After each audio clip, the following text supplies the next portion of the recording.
Good morning, आप सभी का स्वागत है हमारे एक नई वीडियो में। देखिए दोस्तों, आज हम इस वीडियो में एक नई क्लास में आपको शुरू करने जा रहा हूँ। BSOE 142 क्या रहेगा? ये सोशोलॉजी का सब्जेक्ट है।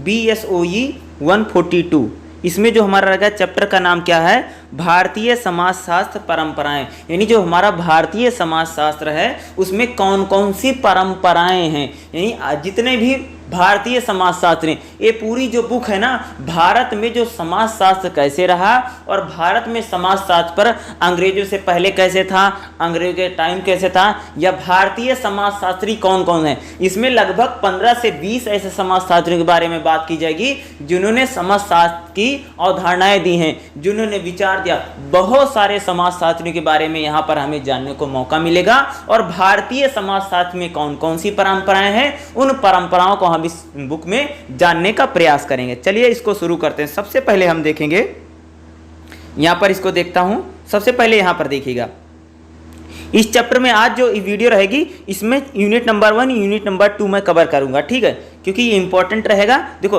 भारतीय समाजशास्त्र परंपराओं का इतिहास और विकास बताए, यानी भारतीय समाजशास्त्र जो परंपरा है वह कैसी है, उसमें डेवलपमेंट कैसे रहा या उसका विकास कैसे हुआ, ये दो चीजें रहेंगी। उसके बाद भारतीय समाजशास्त्री कौन कौन से, पहले पार्ट में राधा कमल मुखर्जी हैं, दूसरे हैं GS धुरे हैं, प्रसाद मुखर्जी हैं, NK बोस हैं और अगले हैं बोरियन। दूसरे में अगर आप देखेंगे यूनिट 2 में रहेंगे भारतीय समाजशास्त्री कौन है, कार्वे हैं, देसाई हैं, श्रीनिवासन हैं, मुखर्जी हैं, ठीक है, और लीला दुबे हैं। ये सारे क्या हैं? लगभग अगर आप देखेंगे तो लगभग 5 इधर हैं, आपको 5 भारतीय समाजशास्त्री, ठीक है। इन सब के नाम, इनके अकॉर्डिंग क्वेश्चन आ सकता है। देखो, ये 5 में से कोई आपको 1 या 2 पूछा जा सकता है। इन 5 में से इन्होंने क्या किया है, समाजशास्त्र की अवधारणाओं के बारे में बताया। तो पूरा आपका इसी प्रकार से पूरा चैप्टर रहेगा। चलिए हम इसको देखते हैं। तो सबसे पहले अगर मैं बोलूँगा कि हमारा क्या रहेगा, चैप्टर नंबर 1। चैप्टर नंबर 1 आपको पता होगा कि कोई भी एग्जाम उसमें पहला चैप्टर बहुत ज़्यादा इंपॉर्टेंट होता। तो पहला चैप्टर जो आपका क्या रहेगा, यहाँ पर देखिएगा, भारतीय समाजशास्त्रीय परंपराओं का मुख्य प्रभाव क्या है। तो पहला जो क्वेश्चन हो सकता है, भारत में समाजशास्त्रीय चिंतन की सामाजिक पृष्ठभूमि के, यानी जो भारतीय जो समाजशास्त्र का, भारत में समाजशास्त्र का जो विकास था या भारतीय समाजशास्त्र का चिंतन कैसे रहा, भैया अंग्रेजों के समय कैसे था, ठीक है, अंग्रेजों से पहले कैसे था, ठीक है, अंग्रेजों के पूर्व भारतीय सामाजिक विचारधारा कैसी थी, यानी हमारा जो समाज है अंग्रेजों से पहले उसका सामाजिक विचार कैसे था या कैसे सोचता था। दूसरा, अंग्रेजों के राज्य में उस पर क्या प्रभाव पड़ा, या तीसरा आप कह सकते हो मध्य वर्ग का उदय कब हुआ, ठीक है। नेक्स्ट हमारा जो है सामाजिक धार्मिक सुधार आंदोलन जो है, भारत में क्या होता है, बहुत सारे सामाजिक धार्मिक आंदोलन, सुधारवादी आंदोलन, फिर पुनर्जागरण काल जिसे, और अन्य आंदोलन किस प्रकार से चले रहे। नेक्स्ट जो रहेगा, आप देखा, भारत में स्वाधीनता और स्वाधीनता के उत्तर राजनीतिक आंदोलन, यानी भारत में आज़ादी को लेकर के कौन कौन से आंदोलन हुए और आज़ादी के बाद किस प्रकार से भारत में आंदोलन होते हैं, वो कैसे रहे। नेक्स्ट हमारा 1.5 क्या रहेगा, भारत में स्वाधीनता और स्वाधीनता उत्तर राजनीतिक आंदोलन के रहे। मेरे भारत में स्वाधीनता को लेकर के जो आंदोलन रहे उसमें किस प्रकार से रहा चीज़ों को, ठीक है। लास्ट में देखेंगे 1.6 क्या हमारा रहेगा, भारत में समाजशास्त्र और समाज नृत्य शास्त्र का उदय कैसे हुआ। 5 जो छठा रहेगा, ये सारे क्या इंपॉर्टेंट है, ठीक है। तो चलिए मैं थोड़ा थोड़ा समझने की कोशिश करते हैं जितना इंपॉर्टेंट रहेगा। 1.2 देखिए, भारत में समाजशास्त्रीय चिंतन की सामाजिक पृष्ठभूमि क्या। देखो, कह रहे हैं कि भारत में जो समाजशास्त्र है उसकी शुरुआत कैसे हुई या वो कैसे रहा। देखो, समाजशास्त्र, ठीक है, भारत में जो समाजशास्त्र की उसकी चिंतन है या उसके बारे में जब लिखा गया या भारतीय समाजशास्त्रियों ने जब चिंतन मनन किया तो कैसे शुरू हुआ। देखिए, भारतवर्ष का इतिहास 4 शताब्दियों से भी लंबा है, यानी भारत का जो इतिहास है वो बहुत लंबा रहा है। भारत में सांस्कृतिक विरासत में संस्कृति, पाली और प्राकृत जैसी भाषाओं में लिखे गए धार्मिक और दार्शनिक ग्रंथों से भरे हैं। अगर आप देखोगे भारत की जो संस्कृति है वह पाली और प्राकृतिक, यानी भारत की अगर आप सभ्यता संस्कृति कल्चर देखोगे तो उसमें भैया पाली भाषा और जो प्राकृतिक भाषा थी उससे जो हमारे धर्म ग्रंथ है ना वह भरे पड़े हैं। कह रहे हैं कि भैया जो हमारा भारतीय दर्शन है या जो हमारा भारतीय समाजशास्त्र है उसमें हमारी जो पाली भाषा और जो प्राकृतिक भाषा है उसमें भाषा में भारतीय धर्म ग्रंथ भरे पड़े हैं। इसके अलावा मध्य युग में देखोगे तो हमारे देश में कह सकते हो कि धर्म ग्रंथ जो लिखे गए वो अवधी में, ब्रज में, मैथिली में, बंगला में, मराठी में, कन्नड़ में, अन्य प्रकार की क्षेत्रीय भाषाओं में साहित्य का भंडार है। यानी आप कह सकते हो कि हमारा जो भारतीय चिंतन है वह बहुत पहले से शुरू हो चुका था। पहले के समय में अगर आप बोलेंगे तो पाली प्राकृतिक भाषाओं में काफी है, और मध्यकाल में अगर आप देखेंगे तो जैसे मध्यकाल में अवधी है, ब्रिज है, या आप कह सकते हैं कि बंगाली है, मराठी है, कन्नड़ है, इन सभी भाषाओं में क्या है, भारतीय जो समाजशास्त्र है उसका साहित्य भरा पड़ा है। तो नेक्स्ट देखेंगे, अब पहला पॉइंट देखते हैं, भारतीय राज्य से पूर्व भारतीय विचारधारा, यानी जब अंग्रेज हमारे देश में नहीं आए थे उससे पहले भारतीय विचारधारा कैसी थी। साहित्यिक परंपराओं की दृष्टि से भारत की सभ्यता अपेक्षाकृत संश्लेषित मिश्रित किस्म की थी। यानी अंग्रेजों से आने से पहले जो भारत की सभ्यता थी भैया मिश्रण था। यानी हमारे देश में बहुत धर्म के लोग रहते थे, बहुत जातियों के लोग रहते थे, अलग अलग संप्रदाय के लोग रहते थे अंग्रेजों से आने से। भारतीय दर्शन में योग, संख्या और न्याय, वेदांत, ये सारी चीज़ों का प्रमुख विचारधारा है। नहीं, भारतीय अगर दर्शन में देखोगे, भारतीय समाज में क्या था, भारतीय दर्शन में क्या था भैया, योग है, न्याय है, वेदांत है, ये क्या थे, 6 प्रकार की विचारधाराएं थी। योग है, संख्यांक है, न्याय है, विशेषांक है, वेदांत है, मीसांस है, ये 6 प्रकार की क्या विचारधारा। यानी भारतीय जो था अंग्रेजों से आने से पहले भैया हमारे समाज में 6 प्रकार की विचारधारा चल रहा था। ठीक है, भारतीय चिंतन धारा का एक महत्वपूर्ण स्रोत है। यानी भारतीय चिंतन धारा एक महत्वपूर्ण स्रोत थी। 13 प्रमुख उपनिषदों में से मनुष्य ने संपूर्ण जीवन और उसके लक्ष्यों से संबंधित दार्शनिक अगर मैं उपनिषदों की बात करूं तो उपनिषद जो है हमारे पूरे क्या हैं, लक्षणों से संबंधित है, अन्वेक्षण यानी क्या करते हैं, अनुसंधान है पूरे से। इसके अलावा भारत में बौद्ध और जैन धर्म की दार्शनिक कृतियां भी हैं। यानी भारत में अगर आप देखोगे जो बौद्ध धर्म, जो जैन धर्म है, उसकी बहुत सारी कृतियां हैं जिससे भारतीय समाजशास्त्र या भारत के लोगों की विचारधारा को समझा जा सकता है। सामान्यतः यह सभी विचारधाराएं मानव शास्त्र के क्रमिक संबंध को विकसित करती हैं। इनमें से अधिकांश में मोक्ष, मरण और चक्र से मुक्ति के लिए, यानी भारतीय जो समाजशास्त्र भैया कि लोगों का मरण, मोक्ष कैसे मिलेगा या उनका जन्म कैसे होगा, ये सारी प्रकार की जो विचारधाराएं थी हमारी भारतीय समाज में फैले हुए। भारतीय समाज में नवीन परिस्थितियों के अनुरूप बदल रहा, यानी जो भारतीय समाज है भैया वह नई नई परिस्थिति के अनुसार क्या हो रहा था, बदल रहा था। आधुनिक काल से पूर्व भारत की सामाजिक जो विचारधारा थी वो क्या धीरे धीरे बदली थी। इस्लामिक परंपरा के प्रभाव से सूफी संत का उदय, यानी भारत में अगर आप देखोगे तो हमारी जो परंपरा थी वह पूरी तरह से हिंदूवादी परंपरा थी या हिंदूवादी। जैसे जैसे भारत में मुस्लिम आक्रमणकारी आते हैं तो भारत में सूफी परंपरा, यानी सूफी जो आंदोलन, यानी सूफी जो संत होते हैं उनसे जो भारतीय समाज है उसका उदय होता, जिसने विशेष रूप से उत्तर भारत में लोगों के रहन सहन और मूल्यों को व्यापक रूप में, नहीं देखो पहला जो भारतीय समाज था वो पूरी तरीके से भारतीय था और हिंदू संस्कृति से बहुमूल्य था। लेकिन जब यहाँ पर सूफी संत आते हैं और मुस्लिम आक्रमणकारी आते हैं, सूफी संतों को लेकर के आते हैं, तो भारतीय समाजशास्त्र पर कह सकते हैं सूफी संतों का या मुस्लिम संस्कृति का प्रभाव पड़ता है। हिंदू और मुस्लिम विचारधारा के समन्वय के लिए एक अच्छा उदाहरण धर्म सिख है। यानी हिंदू और मुस्लिम जो विचारधारा है, दोनों विचारधारा एक है, उसको समन्वय के लिए भारत में जो सिख धर्म, यानी जो पंजाबी लोग हैं उनके जो धर्म अगर आप देखोगे तो उसको हम मान सकते हैं। भारत में अलग अलग विचारों को पनपने की स्वतंत्रता है। नहीं भाई, भारत जो है वहां पर अलग अलग प्रकार के विचार, अलग अलग प्रकार के लोगों के जो मत हैं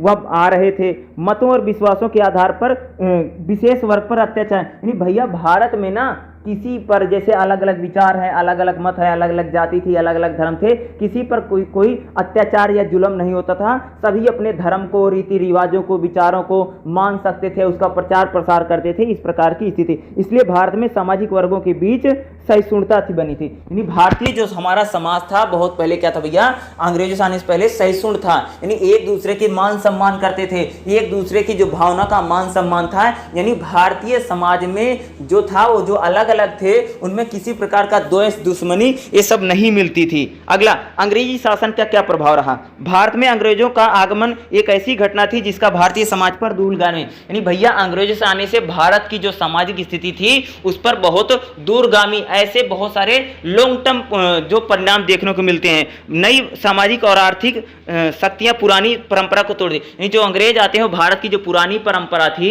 या जो आर्थिक और सामाजिक परंपरा थी, अंग्रेजों ने उसको तोड़ा।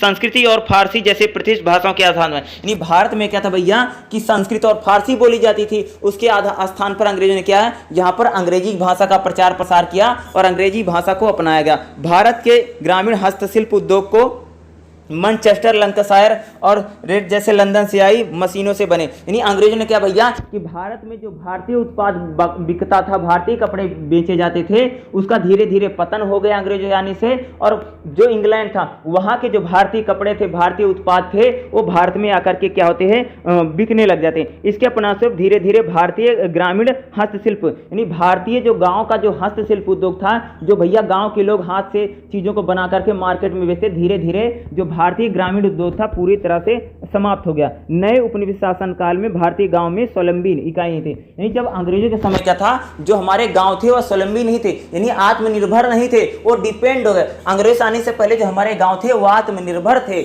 लेकिन अंग्रेजों से आने के बाद हमारे गांव का या हमारे ग्रामीण इकाई का इतना शोषण हुआ कि हमारे गांव बद से बदतर गरीबी, भूखमरी और बेरोजगारी जैसी समस्याओं का सामना करना पड़ा। अंग्रेजों ने भारत में रेल, डाक, तार जैसे संपर्क स्थापित करके आसान बनाया ताकि भारतीय समाज को अनेक महत्वपूर्ण परिवर्तन मार्ग है। यानी अंग्रेजों ने क्या किया, यहाँ पर रेलवे का, तार का, यानी अंग्रेजों ने भारत में विकास चलाए और कई सारे विकास कार्यों को किया ताकि वह भारत में कई सारे महत्वपूर्ण परिवर्तन कर सकें और प्रशासन और सैनिक सेवाओं की व्यवस्था की गई। इस विकास के द्वारा भारत में आधुनिक आए। या अंग्रेजों ने क्या किया, भारत को विकास किया, डेवलप किया, अपने फायदे के लिए क्या था। भारत में रेलवे के विकास, भारत में जो भी विकास हो रहा था अंग्रेजों ने अपने फायदे किया। इससे क्या भारत नए युग में प्रवेश करता है। अंग्रेजी शासकों ने भारत में स्कूल और कॉलेज और विश्वविद्यालय, जो अंग्रेज थे भैया, उन्होंने भारत में क्या किया, स्कूल खोले, कॉलेज खोले और भारत में अंग्रेजी सभ्यता, अंग्रेजी कल्चर और अंग्रेजी भाषा क्या होता प्रयोग बढ़ता है। मिशनरी और भारतीय स्वयंसेवी संस्थाओं ने भारत में आधुनिक, जो अंग्रेज थे या जो उनके ईसाई धर्म गुरु थे, उन्होंने भारत में क्या किया, आधुनिक शिक्षा का प्रचार प्रसार किए।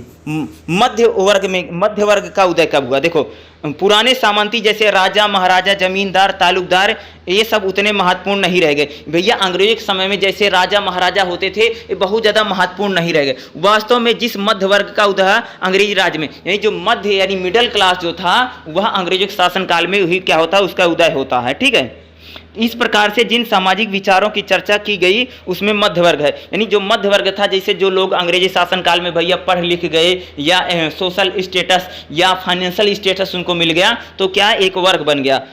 हालांकि धार्मिक अनुष्ठानों और पारंपरिक मामलों में जाति का स्थान था। भैया अंग्रेजों के आने से क्या हुआ, मध्य वर्ग आता है, लेकिन धार्मिक मामला हो या पारिवारिक मामला हो तो उसमें जो जाति थी उसका स्थान बना हुआ था। लेकिन व्यवसाय रोजगार में जनजाति के क्षेत्र में, यानी व्यवसाय में और रोजगार में क्या होता, परिवर्तन भारत में आता है, लेकिन व्यापार रोजगार में परिवर्तन हुआ।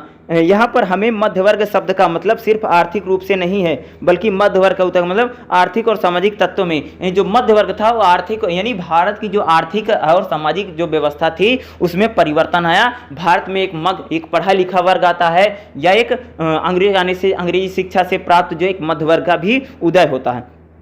अगला जो हमारा रहेगा 1.3 क्या रहेगा, सामाजिक धार्मिक सुधार एवं अन्य आंदोलन। देखो 19वीं या 20वीं शताब्दी में क्या होता है, भारत में मध्य वर्ग ने, भारत में एक मध्य वर्ग आता है। जो मध्य वर्ग जब शुरुआत होता है, यानी भारत भैया जब अंग्रेज आए तो बहुत सारे लोग पढ़े लिखे, उनमें नए नए विचार, नए नई चीज़ों को सीखा। या भारत में जो कह सकते हो कि जो कुरीतियाँ चल रही थी, जो पाखंड चल रहा था, जो कह सकते कि समाज में शोषण हो रहा था, जो छुआछूत थी, महिलाओं के साथ जो कह सकते हो कि छोटी उम्र में शादी हो जाती थी, कन्या भ्रूण हत्या है, या कह सकते सामाजिक जो पाखंड था, या कह सकते जो सामाजिक कुरीतियां थी, उन कुरीतियों को दूर करने के लिए जो मध्य वर्ग यानी उसने क्या किया, भारत में सामाजिक सुधार किए। देखो अंग्रेज आते हैं तो भारत के बहुत सारे लोग नई शिक्षा को प्राप्त करते हैं। जब भारत के बहुत सारे लोगों ने नई शिक्षा को प्राप्त किया तो भारतीय समाज में जो कुरीतियां थी या भारतीय समाज में जो समस्याएं थी, उन समस्याओं को दूर करने के लिए जो मध्य वर्ग था, यानी जो पढ़ा लिखा, जो अंग्रेजों के आने से जो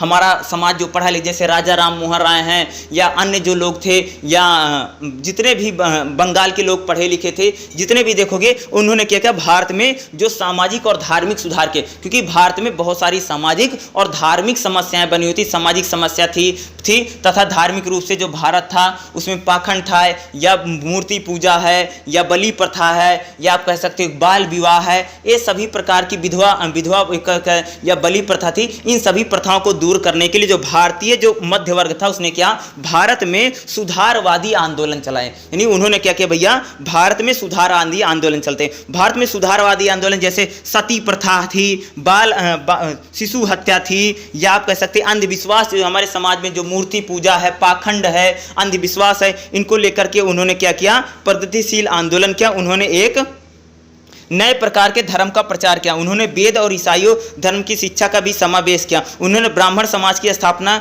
को एक आध्यात्मिक मान दिया। राजा राम मोहन राय ने बंगाल के शहरी और शिक्षित लोगों को तक ही सीमित था। इसी प्रकार से महाराष्ट्र में एक न्यायाधीश महादेव रोनाल्डे ने मुंबई में स्थापना की। देखो ये बता रहे हैं कि जब हमारा भारतीय समाज था भैया, पहले भारतीय समाज क्या था, बहुत ज़्यादा शिक्षित नहीं था, पढ़ा लिखा नहीं था, लेकिन जब अंग्रेज आते हैं तो भारत के लोग पढ़ते हैं, लिखते हैं, और भारतीय समाज में जो तमाम तरह की समस्याएं थी, जो बुराइयां थी, उनको दूर करने के लिए भारत में सामाजिक आंदोलन चलता है, जिसमें भारत में जो सामाजिक बुराई है, जैसे दहेज कह सकते, कन्या भ्रूण हत्या थी, बाल विवाह था, सती प्रथा थी, ये समस्या होगी, मूर्ति पूजा था, धार्मिक आधार पर मूर्ति पूजा होता था, बलि प्रथा की जाती थी। इन प्रकार की सामाजिक बुराइयों को दूर करने का प्रयास किया गया। जैसे राजा राम मोहन राय हैं, या बंगाल में राजा राम मोहन राय ने समाज को जागरूक करने का प्रयास किया। उसी प्रकार से महाराष्ट्र में महादेव रोलांडे ने मुंबई में प्रार्थना सभा की स्थापना की, और मुंबई में ब्रह्म समाज आधारित इन दोनों आंदोलनों के प्रति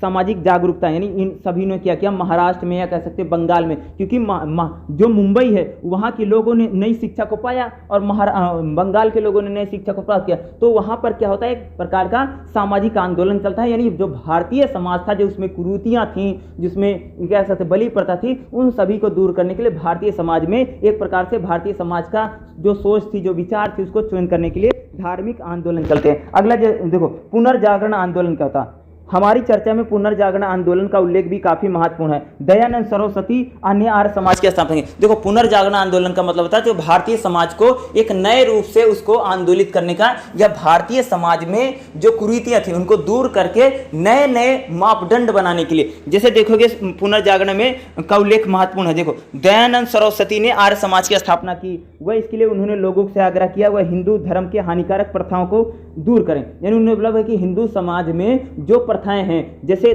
कौन सी जातिवाद की संकीर्णता है, अंधविश्वास है, इन चीजों को दूर करें तथा त्याग करके वह वेदों की पुरातन शुद्धता। यानी पुनर्जागरण का मतलब होता है कि हमें जो हिंदू समाज में कुरीतियां हैं, उन हिंदू समाज की कुरीतियों को हमें दूर करना है, ताकि हमें वेदों की ओर लौटो। भैया रामकृष्ण दयानंद सरस्वती जी कह रहे हैं कि जो हिंदू धर्म था, हिंदू धर्म बहुत अच्छा है, लेकिन उसमें जैसे बहुत सारी कुरीतियां हैं, जातिवाद है, मूर्ति पूजा है, इन चीजों को त्यागो, बल्कि हिंदू धर्म जो वेदों की बात करता है, वेदांत की ओर लौटो। यानी वेदों की ओर, यानी हमें अपनी पुरानी जो परंपरा है उस परंपरा को में लौटिए, तथा दूसरा हमारे समाज में और हमारे धर्म में जो कुरीतियां हैं, बलि प्रथा है, कन्या भ्रूण हत्या है, या कह सकते सती प्रथा है, या मूर्ति पूजा है, इन चीजों को छोड़ दीजिए और वेदों को, यानी हमारी जो पुरातन परंपरा है, उन चीजों की ओर हमें अग्रसर होने के लिए कौन करता है, ये दयानंद सरस्वती यानी पुनर्जागरण आंदोलन का मतलब होता है भारतीय समाज को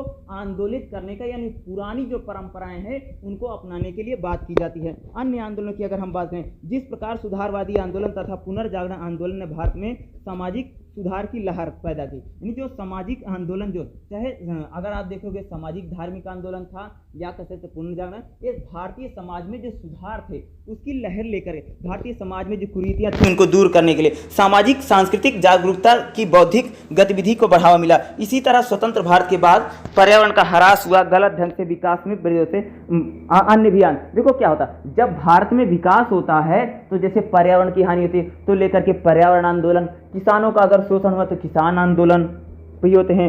भारत में जो महिला और पुरुष जो था वह लिंगानुपात में चेंज आया, यह कह सकते हैं महिलाओं का शोषण हुआ, तो भारत में का महिला आंदोलन, महिला पुरुष की जनसंख्या में विषमता से जुड़े मुद्दों पर, यानी कह सकते भारत में आगे चल करके अनेक आंदोलन होंगे, किसान आंदोलन, मजदूर आंदोलन, महिलाओं के आंदोलन, या भारत में क्या होता है अन्य प्रकार के, यानी समाज शास्त्र अब धीरे धीरे जो भारतीय समाज था वह बदलता है और अन्य प्रकार के भारतीय आंदोलन के जरिए हमारा जो भारतीय समाज था उसमें कई सारे परिवर्तन और कई सारे बदलाव आते हैं। अगला जो हमारा रहेगा भारत में स्वाधीनता और स्वाधीनता के बाद उत्तर राजनीतिक आंदोलन। देखो भारत में स्वाधीनता और देखो भारत में स्वाधीनता का मतलब भारत जब आजाद हुआ, ठीक है, और उत्तर राजनीतिक आंदोलन का मतलब होता है कि जब भारत आजाद हुआ तो उसके बाद भारत में कौन कौन से आंदोलन चले। देखो 19वीं शताब्दी के आखिर में स्वाधीनता के लिए राजनीतिक आंदोलन आरंभ हुए, यानी भैया कि जब हमारा देश अंग्रेजों के गुलाम था तो 19वीं शताब्दी में कह सकते हो कि जब महात्मा गांधी थे 1915 से लेकर के 1947 तक भारत में कई प्रकार के राजनीतिक आंदोलन हुए। भैया अंग्रेज हमारे देश में था तो अंग्रेजों को भगाने के लिए यहाँ से क्या होता है कई प्रकार के 1985 में ह्यूम ने विचार विमर्श और बहस के लिए राष्ट्रीय कांग्रेस, यो ह्यूम क्या करते हैं भारतीय राष्ट्रीय कांग्रेस की स्थापना करते हैं और वही भारतीय राष्ट्रीय कांग्रेस आगे चल करके भारत में कह सकते हो कि राष्ट्रीय आंदोलन खड़ा होता है और जिसमें फिर देखेंगे महात्मा गांधी की एक बड़ी भूमिका बनती है और भारत की आज़ादी में इन्हीं कह सकते हो कि जो राजनीतिक आंदोलन होते हैं और कांग्रेस का जो महत्व रहा वो बहुत महत्वपूर्ण। स्वाधीनता आंदोलन की सामाजिक पृष्ठभूमि, भारत में स्वाधीनता, कांग्रेस के सदस्य शहरी शिक्षित थे, यानी कांग्रेस के जो सदस्य थे अधिकांशतः वह शिक्षित थे, पढ़े लिखे थे। 1885 तक 1817 तक इसका स्वरूप मध्यवर्गीय रहा, यानी जो कांग्रेस का स्वरूप था वह मध्यवर्गीय था। गांधी जी के आगमन के बाद कांग्रेस में जनसाधारण रूप से राजनीतिक पार्टी बन गई, यानी महात्मा गांधी जब आते हैं तो जो कांग्रेस थी एक पार्टी बन जाती है और महात्मा गांधी को लेकर के शहरी व्यवसायी किसान दस्तकार पार्टी बन गई। और आगे चलकर क्या होता भारत में बुद्धिजीवियों को अलग से राजनीतिक मतों को बनाने, स्वाधीनता के लिए बहुत सारे अत्याचारों को झेलने वाले जितने भी लोग थे वो आपस में मिलते हैं और आगे चल के भारत में क्या होता है एक आगे देखोगे भारत में आज़ादी के लिए स्वाधीनता आंदोलन चलता है और जिसके बाद क्या होता है हमारा देश आगे चलकर क्या होगा आज़ाद होता है। यही चीज़ है। धार्मिक और राजनीतिक आंदोलन कैसे होते हैं आगे देखिए। देखो भारतीय राष्ट्रीय कांग्रेस अन्य राजनीतिक पार्टियां सीधे राजनीतिक गतिविधियों में लगी थी, लेकिन शिक्षा सुधार और धार्मिक प्रयास, देखो अगर देखोगे जो कांग्रेस थी वह राजनीतिक रूप से आंदोलन करती थी, लेकिन भारत में अन्य सुधार भी होते हैं, जैसे शिक्षा में सुधार, समाज में सुधार के लिए भी बहुत सारे आंदोलनों ने अपना योगदान दिया। पहले आंदोलन ने राजनीतिक जागृति पैदा की, यानी जो पहले आंदोलन से पहले समाज को जगाना पड़ेगा भाई मेरे। अगर आपको कोई आंदोलन करना पड़ेगा तो समाज को जगाना पड़ेगा, बताना पड़ेगा कि इसकी क्या अच्छाइयाँ क्या बुराइयाँ, तभी समाज आपका क्या करेगा सपोर्ट करेगा। इसलिए राजनीतिक आंदोलनों को से पहले भारत में आप देखोगे धार्मिक आंदोलन या कह सकते हैं वो आंदोलन चलते हैं, ताकि जब हमारा समाज जागेगा उसमें आत्मविश्वास बढ़ेगा तभी तो हमारे आंदोलनों में आएगा। ठीक है, इस प्रकार दोनों आंदोलन एक दूसरे के पूरक हैं, यानी धार्मिक और राजनीतिक। देखो भारत में जो राजनीतिक आंदोलन चला आज़ादी के लिए उससे पहले भारत में धार्मिक आंदोलन चलता, क्योंकि जब हमारा धर्म में कुरीतियां नहीं हो गया, समाज के लोग आपस में जुड़ेंगे। जब हमारा राष्ट्रीय आंदोलन चला तो लोगों ने उसमें सहयोग किया, बढ़ चढ़, यानी धार्मिक और राष्ट्रीय आंदोलन क्या है एक दूसरे के पूरक होते हैं। आगे देखेंगे क्या होता है महिला, कृषक, अल्पसंख्यक, अनुसूचित जातियों तथा जनजातियों से जुड़े राजनीति। आगे चलकर भारत में क्या होता है महिला आंदोलन, कृषक आंदोलन या अनुसूचित जो जाति अनुसूचित जो जनजाति है इन्हें भी या भी अपने अपने अधिकारों के लिए, महिलाएं हैं, किसान हैं, अल्पसंख्यक लोग हैं, अनुसूचित जाति लोग हैं जैसे एसटी हैं, एससी हैं, अल्पसंख्यक हैं, मुस्लिम जैसे इसमें अल्पसंख्यक मुस्लिम है और भी कई सारे आते हैं जो किसान हैं। इन लोगों ने भी किया था भैया बहुत प्रकार के आंदोलन के, यानी जैसे किसान हैं, मजदूर हैं। यानी भारत में आज़ादी के बाद क्या होता है मजदूर किसानों के भी बहुत सारे आंदोलन होते हैं, जैसे बहुत सारे किसान आंदोलन है, बहुत सारे मजदूर आंदोलन है, इनको भी आप देख लीजिएगा। वही है भारत में सामाजिक चिंतन की वैचारिक पृष्ठभूमि क्या है। देखो भारत में विशिष्ट यानी एलीट वर्ग, यानी विशिष्ट का मतलब जो एलीट वर्ग है, वर्ग पर अंग्रेजों के प्रभाव की चर्चा करना, यानी भारत का जो चिंतन था, जो एलीट वर्ग था, जो बुद्धिजीवी वर्ग था, उस पर अंग्रेजों का प्रभाव बहुत पड़े भैया। भारत का जो बुद्धिजीवी था, जो एलीट वर्ग था, उस पर क्या था अंग्रेजों के बहुत ज़्यादा प्रभाव पड़ते हैं। भारत में सदियों पुरानी एक प्रतिष्ठा साहित्य परंपरा थी, संस्कृति का ज्ञान विशिष्ट वर्गों की पहचान थी, किंतु भक्ति काल लगभग 19वीं शताब्दी के दौरान भारतीय भाषाओं में उच्च स्तरीय साहित्य का विकास हुआ, क्षेत्रीय भाषाओं में उच्च स्तरीय साहित्य का विकास होता। यानी जब भारत में अगर देखोगे जब भक्ति आंदोलन चलता है तो भारतीय जो भाषाएं होती हैं उनका विकास होता। पहले भारत में संस्कृत थी या फारसी थी, जब धीरे धीरे क्या होता है जैसे कन्नड़ है, तमिल है, तेलुगु है, मलयालम है, उड़िया है, यानी इन सभी भाषाओं का क्या होता है हमारे देश में विकास होता है। जैसे तुलसीदास जी अवधी में, सूरदास जी ब्रज में, कबीर हिंदी में, शंकर ओसामी में, या चैतन्य महाप्रभु बंगाली में, यानी ये सभी जो धार्मिक सुधारी जो आंदोलन चलते हैं उसमें अलग अलग जो हमारे संत होते हैं जो सुधारवादी आंदोलन में या धार्मिक समाज या जो कह सकते भक्ति आंदोलन थे, उन्होंने अलग अलग भाषाओं का प्रयोग किया तथा भाषा का भारत में क्या होता विस्तार होता है।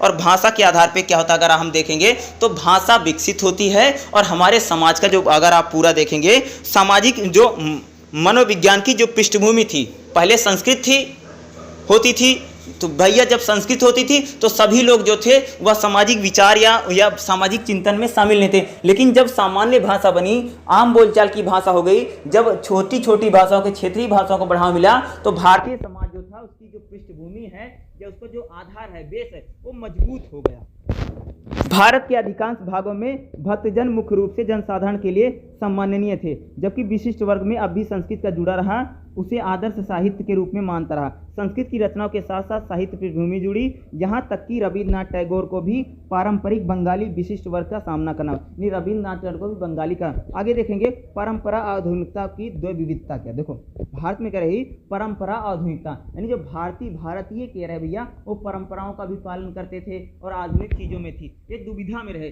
भारतीय लोग सोचते थे कि जो अंग्रेजों ने सिखाया है, जो बताया है, जो संस्कृति जो अंग्रेज बताते हैं मॉडर्न बनिए, जब भारतीय परंपरा कहती है कि अपनी चीज़ों को, इसमें जो भारतीय समाज था वो दो दुविधा में बना रहा। कुछ लोग अगर बोलोगे भारतीय परंपरा को मानते रहे, कुछ लोग अंग्रेजों को फॉलो करें। नहीं, भारतीय समाज में करें ये दुविधा का मतलब होता है कि वह क्या करें क्या ना करें, वह भारतीय परंपराओं को अपनाएं या अंग्रेजों ने जो आधुनिकता को बताया है उसको अपनाएं या उसको फॉलो करें। इसमें दुविधा बनी रही, दुविधा यही बना। विनय कुमार सरकार क्या है। देखो विनय कुमार सरकार तर्कवादी थे, वह इस बात से सहमत नहीं थे कि पश्चिमी दुनिया भौतिकवादी और तथा अध्यात्मवादी है। तर्क ने यह सरकार दिया कि भारतीय समाज में भौतिकवादी और धर्मनिरपेक्षता दोनों के तत्व मौजूद हैं। भारत के पिछले इतिहास को देखें तो पता चलता है कि भारतीय समाज की सकारात्मक भौतिकवादी दृष्टि से व्याख्या की जा सकती है। वह इस मत से सहमत नहीं थी कि भारतीय संस्कृति रहस्यवादी या परालौकिक है। भारतीय के सामंती किसान के देखो जो विनय कुमार सरकार कहते हैं कि जो भारतीय जो संस्कृति है वह क्या है भाई मेरे, भारतीय संस्कृति जो है वह रहस्यवादी क्या कह सकते हैं, वह आध्यात्मकवादी और भौतिकवादी दोनों है। बल्कि कहते हैं कि जो अंग्रेज थे वह तर्कवादी, ये तर्कों के आधार पे बात करते हैं। यानी विनय कुमार सरकार जो हैं वो कहते हैं कि जो हमारा भारतीय समाज है, क्या कहते हैं भाई, जो भारतीय समाज है वो भौतिकवादी और धर्मनिरपेक्षता, यानी भारतीय समाज में भौतिकता और जो धर्मनिरपेक्षता है वो बहुत ही महत्वपूर्ण है विजय कुमार सरकार के अनुसार। और विजय कुमार जो सरकार है वह तर्कों के आधार पे, यानी कह सकते हो कि तर्क देकर के अपनी बात को क्या करते थे, रखते थे। विजय कुमार सरकार के अकॉर्डिंग आप लिख सकते हैं, वही उनकी बात की गई है। आनंद कुमार स्वामी, थोड़ा मैं बता दें आनंद कुमार स्वामी क्या हैं। आनंद कुमार स्वामी जिनका जिक्र हमने पहले किया है, आरंभिक भारतीय समाज के विचारक जिन्होंने भारतीय समाजशास्त्र के विकास में महत्वपूर्ण योगदान रहा, वह एक आदर्शवादी विचारक थे।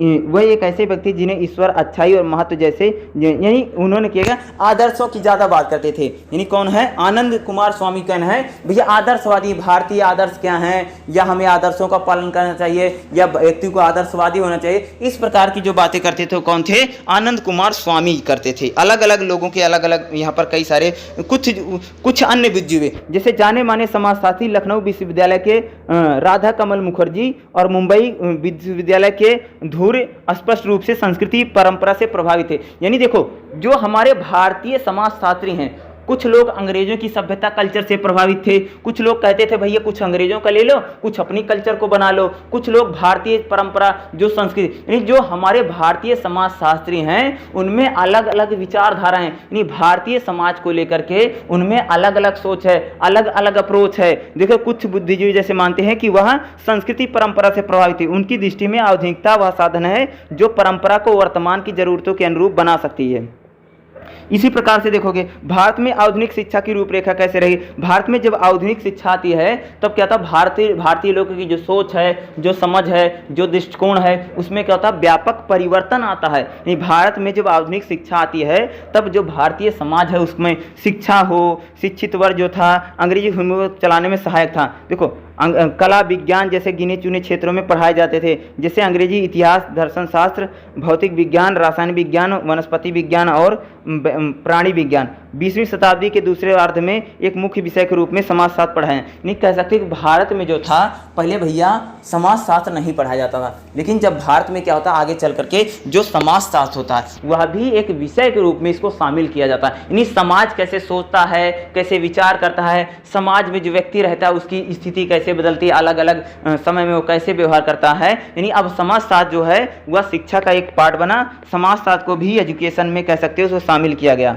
ठीक है, आगे इसी प्रकार की चीज रहेंगी। भारत में समाजशास्त्र और सामाजिक नृत्य शास्त्र का उदय कैसे, यानी भारत में समाजशास्त्र और सामाजिक नृत्य शास्त्र का उदय। देखो समाजशास्त्र के उदय से पहले भारतीय विचारों, दार्शनिकों और प्रकाशों ने भारतीय समाज और उसके विभिन्न पहलू जैसे न्याय है, परिवार है, धर्म इत्यादि को समझने का प्रयास किया। यानी जो भारतीय समाजशास्त्री हैं या जो भारतीय दार्शनिक थे उन्होंने पहले भैया सबसे पहले भारतीय समाज को समझने का प्रयास किया। यानी जो भारतीय समाजशास्त्री थे उन्होंने सबसे पहले क्या किया कि हमारा जो भारतीय समाज है, ठीक है, उसमें जैसे न्याय है, परिवार है, धर्म है, जाति है, इन चीज़ों को उन्होंने समझने का प्रयास किया। भारत में समाजशास्त्र का विकास जो था समाजशास्त्र के विद्वान का योगदान जुड़ा था। ये भारतीय समाजशास्त्र में जो था भारतीय जो समाजशास्त्री थे उसका योगदान बहुत ज़्यादा है। इनमें हेनरी मेन, लायल इत्यादि के नाम से जा सकते हैं। इन्होंने इस बात पर जो है भारत को अपनी सामाजिक संस्थाओं की रक्षा, इन्होंने जो भारतीय समाजशास्त्री बोलते थे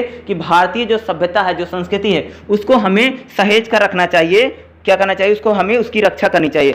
भारत के लोगों को इन संस्थाओं को नष्ट करके परकीय जीवन पद्धति नहीं लादनी चाहिए। नहीं कहते थे कि भारतीय समाजशास्त्री तो मानते थे भैया कि जो भारतीय सभ्यता है, जो भारतीय संस्कृति है, हमें उसको अपनाना चाहिए, बल्कि हमें अंग्रेजों की या विदेशियों की जो भारतीय परंपरा है उसको नहीं लादनी चाहिए। वह भारतीय संस्कृति और साहित्यिक परंपरा की महानता का आदर करते थे। यानी ज़्यादातर जो भारतीय समाजशास्त्री हैं वो मानते थे भैया कि हमें जो भारतीय परंपरा है, जो भारतीय व्यवहार है, या जो भारतीय धर्मशास्त्र है, भारतीय जो सोच है, अप्रोच है, हमें उसको ही मानना चाहिए। भारतवादियों के अलावा अंग्रेजी प्रशासकों ने भारतीय जनसमुदाय, प्रजातियों और संस्कृति का विस्तृत, देखो जो भारत भी थे, जो भारतीय जो समाजशास्त्री थे वो भारत को अध्ययन तो करते ही थे कि भारत के लोग कैसे हैं, उनकी सभ्यता कैसे, संस्कृति। जो अंग्रेज थे वह भी भारतीय लोगों पर क्या करते थे भैया, बहुत सारा रिसर्च करते थे ताकि उनको पता चले भारत के लोग कैसे हैं, उनकी सभ्यता कैसे है, उनकी संस्कृति कैसे है, उनके विचार कैसे हैं, वो लोग कैसे हैं या किस प्रकार से हैं। इसको जानने के लिए जो अंग्रेज थे वह भी हमारे भारतीय समाज का, भारतीय समुदाय का या संस्कृति का क्या करते थे, अध्ययन करते थे। इस जानकारी का उपयोग हुआ जनगणना रिपोर्ट में या अन्य चीज़ों, अनुसंधानों में या पुस्तकों में या भारतीय समाजशास्त्र को समझने में उसका उपयोगी है। समाजशास्त्र इंग्लैंड की तुलना में फ्रांसीसी जर्मन से अधिक विकसित है। यानी समाजशास्त्र जो है इंग्लैंड की तुलना में, देखो इंग्लैंड की तुलना में अगर आप देखोगे तो फ्रांस और जर्मनी में जो समाजशास्त्र है उसका विकास ज़्यादा हुआ। अंग्रेजी विश्वविद्यालय में इसका महत्व अधिक था। नहीं अंग्रेजी, अमेरिका अगर विश्वविद्यालय में बात करें तो वहाँ पर समाजशास्त्र का जो महत्व ज़्यादा है, किसे ब्रिटेन से ज़्यादा है। भारतीय विश्वविद्यालय में समाजशास्त्र के साथ साथ नृत्य शास्त्र का विकास होता है। यानी भारतीय समाज अगर विश्वविद्यालय में देखोगे तो हमारे यहाँ पर जो समाजशास्त्र है उसके साथ साथ नृत्य शास्त्र का विकास हुआ। भारत के संदर्भ में समाजशास्त्र नृत्यशास्त्र को अलग करना संभव नहीं। यानी भारतीय समाज में जो हमारे यहाँ पर भारतीय समाजशास्त्र में जो अध्ययन होता है, जो पढ़ाई होती है, उसमें भारतीय समाजशास्त्र को और नृत्य समाज को अलग करना संभव नहीं। हालांकि दोनों विभिन्न पद्धतियाँ, सामान्यतः समाजशास्त्र में शहरी जो समाजशास्त्र होता है उसमें शहरी औद्योगिक वर्गों पर, निष्कास में जातियों, जनजातियों तथा समुदाय पर काम होता है। यानी जो समाजशास्त्र है उसमें शहरी लोगों पर विचार किया जाता है, शोध किया जाता है, रिसर्च की जाती है, बल्कि जो नृत्य शास्त्र है उसमें जनजाति क्या है, जनजाति समूह क्या है, उस पर काम होता है। समाजशास्त्री निशास्त्री भी हो सकते हैं। यानी जो समाजशास्त्री है वह नृत्य शास्त्री भी हो सकता है और निशास्त्री समाजशास्त्री हो सकता है। इन दोनों क्षेत्रों में काम करने वाले को नृशास्त्री समाजशास्त्री कहा जा सकता है। यही है, ये लिखित साहित्यों और जानकारियों के साथ साथ मौखिक परंपरा, यानी ये लोग जो होते हैं लिखित परंपराओं के साथ साथ जो मौखिक परंपराएं हैं उनके द्वारा भी खोज करते, अनुसंधान करते, रिसर्च करते हैं। इनके कारणों से जातियाँ जनजातियों के क्षेत्रों में जो कैसे विचार हैं, कैसे व्यवहार हैं, उन चीज़ों की खोज किया जाता है। इसके कारण अगर देखोगे एक समान दृष्टि से दोनों अनुभाविक आंकड़ों, यानी जो समाजशास्त्री हैं, जो नीतिशास्त्री हैं, वह अनुभवों के आधार पर आंकड़े बताते हैं कि भारतीय समाज कैसा है या हमारा भारतीय समाज की सोच कैसे है, उसके विचार कैसे हैं, उसकी थिंकिंग या उसकी अप्रोच कैसे है, उसी के आधार पर बताते हैं। ठीक है, आगे देखो समाजशास्त्र और समाजशास्त्र में नीतिशास्त्र के बीच संबंध क्या है, यानी समाजशास्त्र और समाजशास्त्र के नीतिशास्त्र में अंतर संबंध क्या है। जैसे भारत में समाजशास्त्र और सामाजिक नृत्य शास्त्र के बीच गहरा संबंध है, यानी दोनों भैया बहुत गहरा संबंध है। इन दोनों विषयों के उदय और विकास ने राष्ट्रीय आंदोलन का, भारतीय समाजशास्त्र और जो भारतीय नृत्यशास्त्र है उसमें कह सकते हो भारतीय राष्ट्रीय आंदोलन में इसका बहुत बड़ा योगदान रहा। राष्ट्रीय आंदोलन में अंग्रेजी साम्राज्यवाद का परिणाम था। व्यवस्था, संचार, यातायात, मुद्रण के कारण पश्चिमी देशों का असर भी अधिक हुआ। आधुनिक कानूनी व्यवस्था या पाश्चात्य शिक्षा के कारण भारतीय में आत्मबोध की भावना पैदा हुई। एक तरफ लोग धर्म, जाति, जनजाति, क्षेत्र जैसे पहलुओं को महत्व देने लगे, दूसरी ओर उनमें एकता, यानी जो भारतीय जो समाज था उस पर नृत्यशास्त्र का प्रभाव पड़ा। यानी भारत में विकास होता है तो भारत के जो लोग होते हैं वह नई नई चीज़ों को, टेक्निक को सीखते हैं, उनमें ज्ञान बढ़ता, कौशल बढ़ता, संचार बढ़ता है, तथा यह भी जानते हैं कि अंग्रेज जो हैं उन पर शोषण करा, उस पर जुर्म कर रहा है, इसका भी वह पता लगाते। इन परिवर्तनों से नई समस्याएं सामने आई। समाजशास्त्र और भारतीय नीतिशास्त्र से जुड़े उस काल तक की जाती है जब ब्रिटिश अधिकारियों ने अनुभव किया कि शासन चलाने के लिए भारत की संस्कृति और सामाजिक जीवन की जानकारी पाना आवश्यक है। यानी अंग्रेज थे तो वो सोचते थे भैया अगर भारत पे लंबे समय तक शासन करना है तो भारत की सभ्यता कैसी है, संस्कृति कैसे है, भारत के लोग कैसे हैं, यह जानना उनके लिए बहुत आवश्यक है। 1967 में हेनरी वेल्स बिहार और बंगाल के गवर्नर ने अपने भूपतीय अधिकारियों को निर्देश दिया कि वह जाने माने मिशनरियों के भी समय के समाज में बहुल मूल जानकारी प्राप्त, यानी अंग्रेजों ने क्या कि भारत में अलग अलग जगहों से जानकारी प्राप्त की, भारतीय समाज कैसा है, भारतीय समाज, यानी उन्होंने क्या किया, शोध किया, रिसर्च किया, ताकि जैसे जीवन के रीति रिवाज या धार्मिक अनुष्ठानों के बारे में लिखा है उनके अनुसार वह रहते हैं। जिन्होंने जातियों और जातियों की आपसी संबंध का अध्ययन किया। 1871 में पहली बार राष्ट्रीय जनगणना, यानी 1871 में क्या होता है, भारत में पहली बार जनगणना करवाई जाती है। 1901 में सर हॉबर्ट रिसर्जे ने भारतीयों को निशासी सर्वेक्षण किया जो जनगणना का हिस्सा था। तो यही चीज़ें इसमें बताई गई। पहला जो चैप्टर है, जो चीज़ें मैंने आपको बताया है यही सारा। देखो समाजशास्त्र और भारतीय समाजशास्त्र के बीच संबंध क्या है, तो वही जो समाजशास्त्र और समाजशास्त्र के बीच, यानी समाजशास्त्र और समाजशास्त्र के बीच कैसा संबंध है उसको बताया गया। जैसे भारत में समाजशास्त्र के विकास का श्रेय sir William Jones, Henry Maine, यानी सारे अंग्रेज हैं, इनको जाता है। इन लोगों ने भारत की समृद्धि और प्राचीन संस्कृति, दार्शनिक परंपराएं, जो अंग्रेज थे उन्होंने भारतीय सभ्यता कैसे, संस्कृति कैसे, प्राचीन परंपरा कैसे है, इसका भी उन्होंने क्या अध्ययन किया। यही कारणों से ये लोग भारतविद माने जाते हैं। यानी भारतविद किनको बोला जाता है, जिन्होंने भारतीय कल्चर, भारतीय सभ्यता, भारतीय चीज़ों का अध्ययन किया ताकि वह भारतीय लोगों का समाजशास्त्र समझ सकें, भारतीय लोग कैसे हैं, उनका समाज कैसे है, भारत के लोग कैसे सोचते हैं, कैसे विचार करते हैं, उन चीज़ों को बेहतर जाना सके। ठीक है, सर जॉन्स विलियम ने 1887 में एशियाटिक सोसाइटी ऑफ बंगाल की स्थापना की। यहाँ पर उन्होंने संस्कृति और समाजशास्त्र का अध्ययन किया। इनकी सोसाइटी के कार्य का एक पत्रिका भी प्रकाशित होती जो संस्कृत तुलनात्मक मिलित हुई थी, या नीतिशास्त्र, यानी कह सकते अंग्रेज भी जो थे वह भारतीय लोगों के विचारों के व्यवहारों को जानना चाहते कि भारतीय लोग कैसे हैं, उनकी सोच कैसे है, उनकी अप्रोच कैसे है, उनमें भी जानना चाहते हैं। इसलिए भारत में समाजशास्त्र में हम संबंधों को देख सकते हैं। इरारवी कार्वे क्या है? इरारवी कार्वे एक प्रबुद्ध परिवार की बेटी थी। वह महर्षि कार्वे के परिवार की वधू बनी। उनके परिवार ने ब्राह्मण समाज में सुधार लाने के लिए विधवा विवाह का समर्थन किया। यानी इरावती जो कार्वे थी, इनका क्या था, इन्होंने क्या किया भैया कि ब्राह्मणों में जो विधवा पुनर्विवाह है उसकी उन्होंने समर्थन किया था। इरावती कार्वे की प्रारंभिक रचना महाराष्ट्र के विभिन्न समूहों में मापों के रूप में मानी जाती है। इन्होंने क्या कहते हैं, जो महिलाएं हैं उनमें जो ब्राह्मण महिलाएं हैं उनमें विधवाओं का विवाह का क्या था, इन्होंने समर्थन किया। इरारवी कार्वे का समाजशास्त्र में अगर देखोगे बहुत सारा इनका योगदान रहा, वही चीज़ें इसमें बताई गई। तो पहला चैप्टर यही था, लगभग समाप्त हो गया। अब मैं आपको दूसरा चैप्टर बताता हूँ जो आपके लिए बहुत ही ज़्यादा इंपॉर्टेंट होने वाला है। ठीक है, चैप्टर समाप्त हो गया। अब हमारा जो दूसरा चैप्टर रहेगा, सेकंड चैप्टर को देख लेते हैं, क्योंकि सेकंड चैप्टर भी आपके लिए इम्पोर्टेंट है। सेकंड चैप्टर थोड़ा छोटा सा चैप्टर रहेगा। इसमें क्या है, भारतीय समाजशास्त्र परंपराओं की प्रमुख विचारधाराएं, यानी जो हमारा भारतीय समाजशास्त्र है उसमें कौन कौन सी विचारधाराएं हैं। मुख्यतः उसमें 2 ही विचारधाराएं हैं। देखो 2 विचारधारा क्यों हैं, 2 विचारधारा, जैसे एक मुंबई विचारधारा है, दूसरा है लखनऊ विचारधारा। तो जैसे इसमें क्या रहेगा, भारत में समाजशास्त्रीय परंपराओं की विचारधाराओं का सामाजिक और बौद्धिक पूर्वावृत्ति, यानी इसकी सामाजिक और पूर्वावृत्ति कैसे रही। फिर मुंबई विचारधारा, लखनऊ विचारधारा, इसको कर लेना, शायद एग्जाम में आ सकता है। मुंबई विचारधारा क्या है, लखनऊ विचारधारा क्या है। मुंबई और लखनऊ विचारधारा की तुलना, तो इसमें हम कर लेते हैं मुंबई और लखनऊ विचारधारा क्या, उसी को देख लेते हैं, क्योंकि एग्ज़ाम में मुझे लगता आ सकता है ऐसे टाइप के क्वेश्चन आते भी काफ़ी ज़्यादा हैं। तो मुंबई विचारधारा, देखो मुंबई विचारधारा, मुंबई आजकल मुंबई स्थित मुंबई विश्वविद्यालय में समाजशास्त्र के विभाग वर्ष 1919 में प्रोफेसर सर पैट्रिक गोडसे को प्रथम विभाग से बनाए जाने के साथ, यानी मुंबई विश्वविद्यालय में क्या होता है, समाजशास्त्र विभाग की स्थापना की जाती है और मुंबई विचारधारा वहीं से शुरू होगी। यानी भैया मुंबई विश्वविद्यालय में कह सकते हो कि समाजशास्त्र जो था उसके विभाग की स्थापना हो जाती है, यानी अब वहाँ पर समाजशास्त्र पढ़ाया जाएगा। इसके अलावा GS धुरे, AR देसाई, कन्हैयालाल मोतीलाल कपाड़िया, जीवस फेरार और D नारायण हिंदू कलेक्टर जैसे अनेक अकादमी परंपराओं ने नींव डाली, जो कि समय के साथ देश भर के विभिन्न विश्वविद्यालय महाविद्यालयों में फैली।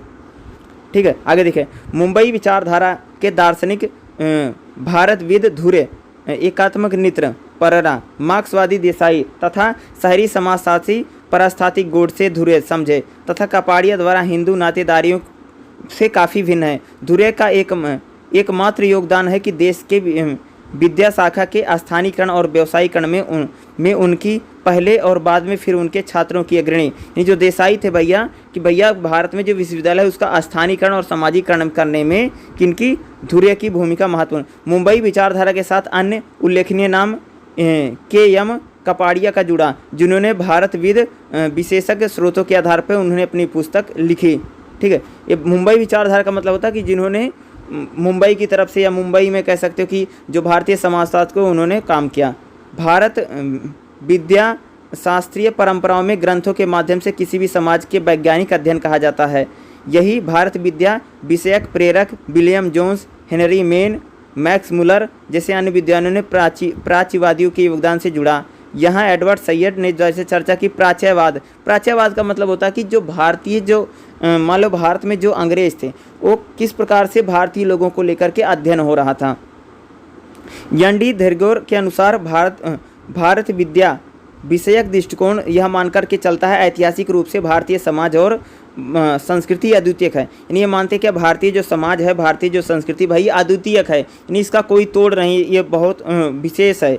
और भारतीय समाज वास्तविकताओं इसे प्रासंगिक विषय, जो भारतीय समाज है उसमें प्रासंगिक का विशेषता है और तथा ग्रंथों के माध्यम से, यानी भारतीय समाज को उनकी विशेषताओं तथा ग्रंथों के माध्यम से ही समझा जा सकता है। मुंबई विचारधारा कहती है, मुंबई विचारधारा क्या कहती है, भारतीय ग्रंथों को विशेषता तथा ग्रंथों के आधार पे ही समझा जा सकता है मुंबई विचारधारा।